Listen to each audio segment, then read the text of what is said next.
ಸ್ನೇಹಿತರೆ ನಮಸ್ಕಾರ. ಸನಾತನ ಧರ್ಮ ಉವಾಚ ಯೂಟ್ಯೂಬ್ ಚಾನಲ್ಗೆ ಸುಸ್ವಾಗತ. ಈ ವಿಡಿಯೋದಲ್ಲಿ ಭಗವದ್ಗೀತೆ ಅಧ್ಯಾಯ 18 ಮೋಕ್ಷ ಸನ್ಯಾಸ ಯೋಗ ಉಪಸಂಹಾರ ವೈರಾಗ್ಯದ ಪರಿಪೂರ್ಣತೆಯಲ್ಲಿ ಶ್ಲೋಕ 40, 41, 42, 43, 44, 45 ಮತ್ತು 46ರ ಅನುವಾದ ಮತ್ತು ಭಾವಾರ್ಥದ ಬಗ್ಗೆ ತಿಳಿದುಕೊಳ್ಳೋಣ. ಶ್ಲೋಕ 40. ನ ತದಸ್ತಿ ಪೃಥಿವ್ಯಾಂ ವಾ ದಿವಿ ದೇವೇಶು ವಾ ಪುನಃ ಸತ್ವಂ ಪ್ರಕೃತಿಜೈರ್ಮುಕ್ತಂ ಯದೇವಿಹ ಸ್ಯಾತ್ ತ್ರಿಭಿರ್ಗುಣೈಃ. ಇದರ ಅನುವಾದ: ಈ ಲೋಕದಲ್ಲಾಗಲಿ ಮೇಲಿನ ಲೋಕವ್ಯೂಹಗಳ ದೇವತೆಗಳ ಲೋಕಗಳಲ್ಲಾಗಲಿ ಐಹಿಕ ಪ್ರಕೃತಿಯಿಂದ ಹುಟ್ಟಿದ ಈ 3 ಗುಣಗಳಿಂದ ಬಿಡುಗಡೆ ಹೊಂದಿದ ಜೀವಿ ಯಾರೂ ಇಲ್ಲ. ಇದರ ಭಾವಾರ್ಥ: ವಿಶ್ವದ ಮೇಲೆ ಐಹಿಕ ಪ್ರಕೃತಿಯ ಗುಣತ್ರಯಗಳ ಒಟ್ಟು ಪ್ರಭಾವವನ್ನು ಇಲ್ಲಿ ಪರಮಪ್ರಭುವು ಸಂಗ್ರಹವಾಗಿ ಹೇಳುತ್ತಿದ್ದಾನೆ. ಶ್ಲೋಕ 41. ಬ್ರಾಹ್ಮಣ ಕ್ಷತ್ರಿಯ ವಿಷಾಂ ಶೂದ್ರಾಣಾಂ ಚ ಪರಂತಪ ಕರ್ಮಾಣಿ ಪ್ರವಿಭಕ್ತಾನಿ ಸ್ವಭಾವ ಪ್ರಭವೈರ್ಗುಣೈಃ. ಇದರ ಅನುವಾದ: ಶತ್ರುಗಳನ್ನು ಗೆಲ್ಲುವ ಓ ಅರ್ಜುನನೇ, ಬ್ರಾಹ್ಮಣರು, ಕ್ಷತ್ರಿಯರು, ವೈಶ್ಯರು ಮತ್ತು ಶೂದ್ರರನ್ನು ಐಹಿಕ ಗುಣಗಳಿಗೆ ಅನುಗುಣವಾಗಿ ಸ್ವಂತ ಸ್ವಭಾವಗಳಿಂದ ಹುಟ್ಟಿ ಬಂದ ಗುಣಗಳಿಂದ ಬೇರೆ ಬೇರೆಯಾಗಿ ವಿಂಗಡಿಸಲಾಗುತ್ತದೆ. ಶ್ಲೋಕ 42. ಶಮೋ ದಮಸ್ತಪಃ ಶೌಚಂ ಕ್ಷಾಂತಿರಾರ್ಜವಮೇವ ಚ ಜ್ಞಾನಂ ವಿಜ್ಞಾನಮಾಸ್ತಿಕ್ಯಂ ಬ್ರಹ್ಮಕರ್ಮ ಸ್ವಭಾವಜಂ. ಇದರ ಅನುವಾದ: ಶಾಂತಿ ಸ್ವಭಾವ, ಆತ್ಮ ಸಂಯಮ, ತಪಸ್ಸು, ಶುಚಿತ್ವ, ಸಹನೆ, ಪ್ರಾಮಾಣಿಕತೆ, ಜ್ಞಾನ, ವಿವೇಕ ಮತ್ತು ಅಸ್ತಿಕ್ಯ ಈ ಸಹಜ ಗುಣಗಳಿಂದ ಬ್ರಾಹ್ಮಣರು ಕರ್ಮವನ್ನು ಮಾಡುತ್ತಾರೆ. ಶ್ಲೋಕ 43. ಶೌರ್ಯಂ ತೇಜೋ ಧೃತಿರ್ದಾಕ್ಷ್ಯಂ ಯುದ್ಧೇ ಚಾಪ್ಯ ಪಲಾಯನಂ ದಾನಮೀಶ್ವರಃ ಭಾವಶ್ಚ ಕ್ಷಾತ್ರಂ ಕರ್ಮ ಸ್ವಭಾವಜಂ.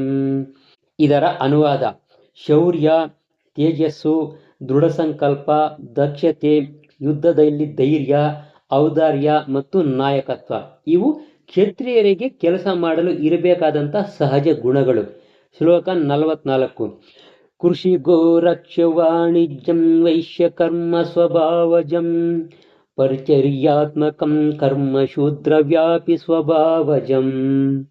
ಇದರ ಅನುವಾದ: ಕೃಷಿ, ಗೋರಕ್ಷಣೆ ಮತ್ತು ವಾಣಿಜ್ಯ ಇವು ವೈಶ್ಯರಿಗೆ ಸಹಜವಾದ ಕೆಲಸಗಳು.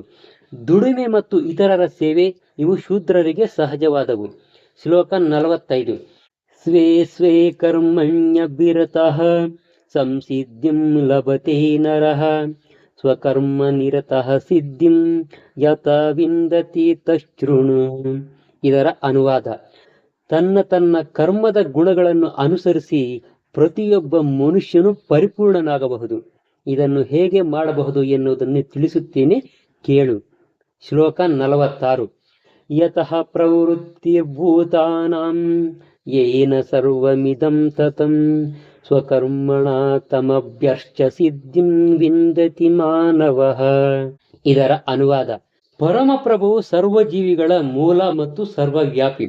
ತನ್ನ ಕರ್ಮವನ್ನು ಮಾಡುವುದರ ಮೂಲಕ ಅವನನ್ನು ಪೂಜಿಸುವುದರಿಂದ ಮನುಷ್ಯನು ಸಿದ್ಧಿಯನ್ನು ಪಡೆಯಬಹುದು. ಇದರ ಭಾವಾರ್ಥ: 15ನೆಯ ಅಧ್ಯಾಯದಲ್ಲಿ ಹೇಳಿರುವಂತೆ ಎಲ್ಲ ಜೀವಿಗಳು ಕೂಡ ಪರಮಪ್ರಭುವಿನ ವಿಭಿನ್ನಾಂಶಗಳು.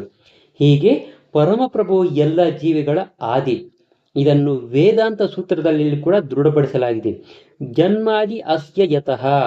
ಆದ್ದರಿಂದ ಪ್ರತಿಯೊಬ್ಬ ಜೀವಿಯು ಕೂಡ ಬದುಕಿನ ಪ್ರಾರಂಭವು ಪ್ರಭುವೇ ಆಗಿರುತ್ತಾನೆ. ಭಗವದ್ಗೀತೆಯ 7ನೆಯ ಅಧ್ಯಾಯದಲ್ಲಿ ಹೇಳಿರುವಂತೆ ಪರಮಪ್ರಭು ತನ್ನ ಬಹಿರಂಗ ಶಕ್ತಿ ಮತ್ತು ಅಂತರಂಗ ಶಕ್ತಿ ಈ 2 ಶಕ್ತಿಗಳಿಂದ ಸರ್ವವ್ಯಾಪಿಯಾಗಿ ಇರುತ್ತಾನೆ. ಆದ್ದರಿಂದ ಪರಮಪ್ರಭುವನ್ನು ಅವನ ಶಕ್ತಿಗಳೊಡನೆ ಮನುಷ್ಯನು ಪೂಜಿಸಬೇಕು. ಸಾಮಾನ್ಯವಾಗಿ ವೈಷ್ಣವ ಭಕ್ತರು ಪರಮಪ್ರಭುವನ್ನು ಅವನ ಅಂತರಂಗ ಶಕ್ತಿಯೊಡನೆ ಪೂಜಿಸುತ್ತಾರೆ. ಅವನ ಬಹಿರಂಗ ಶಕ್ತಿಯು ಅಂತರಂಗ ಶಕ್ತಿಯ ಒಂದು ವಿಕೃತ ಬಿಂಬ, ಬಹಿರಂಗ ಶಕ್ತಿಯ ಒಂದು ಹಿನ್ನೆಲೆ. ಆದರೆ ಪರಮಪ್ರಭುವು ಪರಮಾತ್ಮನಾಗಿ ಸ್ವಾಂಶ ವಿಸ್ತರಣೆಯಿಂದ ಎಲ್ಲೆಲ್ಲಿಯೂ ಇರುತ್ತಾನೆ.